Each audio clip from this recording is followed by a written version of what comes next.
दोस्तों नमस्कार। प्रधानमंत्री मोदी इस समय जापान में हैं और जापान के बाद जाएंगे वो चाइना। चाइना में एससीओ की मीटिंग है जिसको वो अटेंड करेंगे और यहाँ पर चाइना के राष्ट्रपति शी जिनपिंग उनसे होगी मुलाकात। बायलैटरल टॉक की पूरी बात हो गई है और माना जा रहा है कि 40 मिनट की यह पूरी बातचीत होगी। इसमें भारत और चीन सीमा विवाद और ट्रेड पर चर्चा मुख्य रूप से करने वाले हैं और ट्रंप के द्वारा जो टैरिफ वॉर इस समय चल रहा है उसको लेकर भी डिस्कशन यहाँ पर होने की पूरी संभावना है। तो आज हम लोग एससीओ की बात करेंगे, बाकी भारत और चीन संबंधों के बारे में हम लोग किसी और वीडियो में डिस्कस करने वाले हैं। सबसे पहले एससीओ के लिए आपको जाना पड़ेगा शंघाई 5 के लिए। 1996 में एससीओ की एक औपचारिक तैयारी जो है वो शुरू हो चुकी थी। इसमें चीन, रूस, कजाकिस्तान, किर्गिस्तान और ताजिकिस्तान शामिल थे। मेनली 1991 में जब यूएसएसआर का विघटन हुआ तो उसके बाद रूस कमजोर हुआ तो रूस को आवश्यकता पड़ी कि हमें अन्य देशों के साथ संबंध अच्छे करने पड़ेंगे, तब जाके हम वापस से वो यूएसआर वाला जो स्टेटस है वो प्राप्त कर पाएंगे। ऐसे में आप देख रहे हैं कि चीन के साथ ये जो सभी देश हैं ये कभी यूएसआर का भाग हुआ करते थे, ये सभी इसमें शामिल थे। तो 2001 में शंघाई में एक बैठक होती है और इसमें उज्बेकिस्तान, ये भी यूएसआर का मेंबर हुआ करता था, ये भी इसमें शामिल हुआ छठे सदस्य के रूप में और यहां से एससीओ की स्थापना होती है। जो मेन एम यहां पर रखा गया था वो था राजनीति, व्यापार, अर्थव्यवस्था, अनुसंधान, प्रौद्योगिकी एवं एवं संस्कृति। इसमें एक प्रभावी सहयोग को बढ़ावा दिया जाए और इसके माध्यम से विश्व के स्तर पर जो ये देश हैं ये अपनी एक उपयोगिता सिद्ध कर सकें। एक्चुअली एससीओ जो है वो एक राजनीतिक, आर्थिक और सैन्य संगठन है। इसका जो मेन एम है वो क्षेत्र के अंदर शांति, सुरक्षा और स्थिरता को बनाए रखना है। एससीओ चार्टर पर 2002 में हस्ताक्षर किए गए थे, लेकिन इसको लागू किया गया था 2003 में। भारत और चीन को भी इसमें जोड़ा गया, लेकिन यह बहुत समय बाद 2017 में जाके हुआ।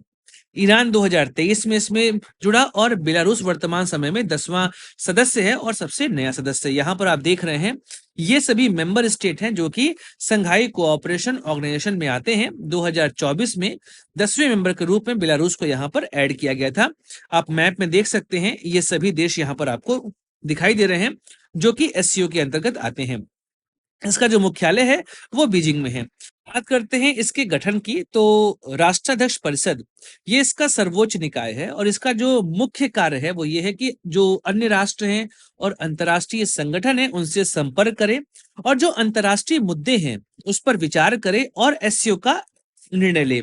यहाँ पर एक सरकारी प्रमुख परिषद भी है जो बजट को स्वीकृति देती है। मतलब जो एससीओ के अंदर आर्थिक क्षेत्र हैं उससे जुड़े हुए जितने भी विचार हैं और जो निर्णय हैं वो यहीं पर लिए जाते हैं। फिर बात करते हैं विदेशी मामलों के परिषद की, तो यह दुनिया भर में जो भी गतिविधियां चलती हैं उनसे जुड़े हुए मुद्दे पर विचार करती है। लेकिन जो सबसे महत्वपूर्ण बात है एससीओ का वो ये है कि वो टेररिज्म को लेकर भी बात करता है। Actually regional anti terrorist structure, इसे कहते हैं आरएटीएस, क्षेत्रीय आतंकवाद विरोधी संरचना। अब यह क्या है? यह एक स्थायी अंग है इस पूरे ग्रुप का। ताशकंद में इसका हेडक्वार्टर है और जो इसका मुख्य कार्य है वो है आतंकवाद, अलगाववाद और उग्रवाद से मुकाबला करने के लिए। यह इसका बैच यहाँ पर आपको दिखाई दे रहा है। अगर हम एससीओ के प्रासंगिकता की बात करें तो वर्तमान समय में आप देख रहे हैं कि जो वैश्विक आबादी है उसका 40% यह एससीओ होल्ड करता है। इसके अलावा जो जीडीपी है विश्व का उसका 30% और यूरेशिया के अगर क्षेत्रों को देखा जाए, मतलब यूरोप प्लस एशिया के क्षेत्र को देखा जाए तो 60% क्षेत्र को यह कंट्रोल करता है। तो भौगोलिक महत्व भी है, इकोनॉमिकल महत्व भी है और रीजनल बात करें या डेमोग्राफिक बात करें, इन सभी में इसकी भूमिका आपको साफ दिखाई देती है। तो मध्य एशिया की राजनीति को एक तरीके से नियंत्रित करता है और मध्य एशिया में अमेरिकी प्रभाव को भी यह कंट्रोल करता है। भारत चूंकि इसका मेंबर है, ऐसे में भारत के लिए यह काफी महत्वपूर्ण हो जाता है। कारण यह है कि इसके अंतर्गत पाकिस्तान भी आता है। तो अब बात यह है कि भारत, पाकिस्तान और चाइना ये एक ऐसा ग्रुप बनता है जिसके माध्यम से समस्याएं आपको दिखाई देंगी, क्योंकि भारत का डिस्प्यूट पाकिस्तान और चाइना दोनों के साथ बॉर्डर को लेकर है और पाकिस्तान जो भारत में लगातार आतंकवाद फैलाता है वह भी भारत की चिंता का सबब बनता है। और कई बार ऐसा भी हमें पास रिपोर्ट है जहां पर चाइना ने पाकिस्तान को सपोर्ट किया है इन सभी मुद्दों के लिए। इसलिए भारत के लिए यहाँ पर अपना एक लेवल बना पाना और इससे संतुलन साध पाना थोड़ा मुश्किल भरा होता है। लेकिन एससीओ भारत को एक मौका देता है कि वो सेंट्रल एशिया में अपनी उपस्थिति दर्ज करा सके। तो बात यही है कि एससीओ भारत को एक ऐसा मंच देता है जहां के माध्यम से यह सेंट्रल एशिया में अपना जो इन्फ्लुएंस है वो बढ़ाता है और भारत के लिए ट्रेड के लिए उन सब देशों के साथ बातचीत करना आसान हो जाता है। साथ ही आरएटीएस की बात करूं अर्थात रीजनल एंटी टेररिस्ट स्ट्रक्चर की बात करूं, इसके माध्यम से जो सीमा पर आतंकवाद है, क्योंकि यह एससीओ का एक स्थायी संरचना है, ऐसे में सीमा पर आतंकवाद को लेकर भी लगातार यहाँ पर बात होती है और पाकिस्तान को लेकर इसमें डिस्कशन होता है। आपने ये देखा भी होगा कि जिस समय एससीओ में रक्षा मंत्रियों की बैठक हो रही थी, वहां पर पहलगाम आतंकी हमले को शामिल नहीं किया गया था, तो उस जगह पर भारत ने जो ज्वाइंट स्टेटमेंट था उस पर साइन करने से मना कर दिया था।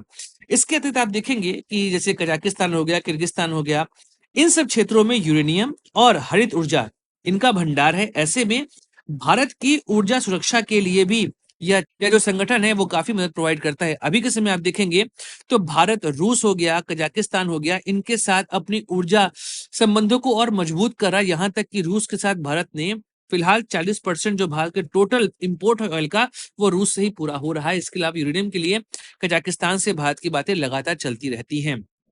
तो कहने का मतलब ये है कि एससीओ भारत को वह मौका देता है जहां से वह सेंट्रल एशिया में प्रवेश कर सकता है और पाकिस्तान और चीन को साथ में साधने के लिए यह एक ऐसा मंच होता है जहां पर पाकिस्तान और चीन जिस तरीके से सीमा विवाद भारत के साथ कर रहे हैं उन मुद्दों को वहां पे उठा सके, और पाकिस्तान जो सीमा पर आतंकवाद लगातार यहाँ पे पोषित कर रहा है उसके लिए भी भारत को यह मंच देता है जहां से वह सीमा पर आतंकवाद को लेकर लगातार बात करता रहता है। साथ ही जो खालिस्तान का मुद्दा है उसको भी भारत यहाँ पे कई बार उठा चुका है कि कैसे पाकिस्तान खालिस्तान के मुद्दे को हवा देके अलगाववाद का एक नया दौर भारत में शुरू करने का प्रयास पहले करता रहा है, और इधर बीच भी कुछ जो कोशिश है वो होती रही है पाकिस्तान की ओर से कि भारत में वह अलगाववाद के मुद्दे को आगे बढ़ा सके, लेकिन हर चीज में पाकिस्तान को मुंह की खानी ही पड़ी है।